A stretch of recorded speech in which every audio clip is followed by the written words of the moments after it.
North Atlantic Treaty Organization NATO ఏదైతే ఉందో అది కీలకమైనటువంటి వ్యవహారం. అమెరికా దానికి నడిపించేదే అమెరికా.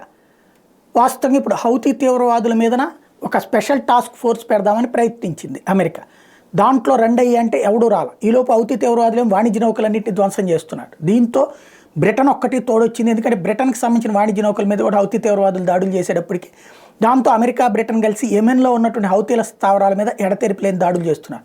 అయితే ఇప్పటి వరకు కూడా అమెరికాకి ప్రతిసారి సహకరించుకుంటూ వచ్చేటువంటి నాటో భాగస్వామ్య దేశాలైనటువంటి ఫ్రాన్సు, ఇటలీ, స్పెయిన్ రాకపోవడం అన్నటువంటి సంచలనం సృష్టిస్తోంది. 3 NATO nations, France, Italy and Spain, decided not to participate in US and UK attacks against Houthis in Yemen. A unified statement issued by 10 countries endorsing the strikes on rebels backed by Iran was not signed by the 3 European nations.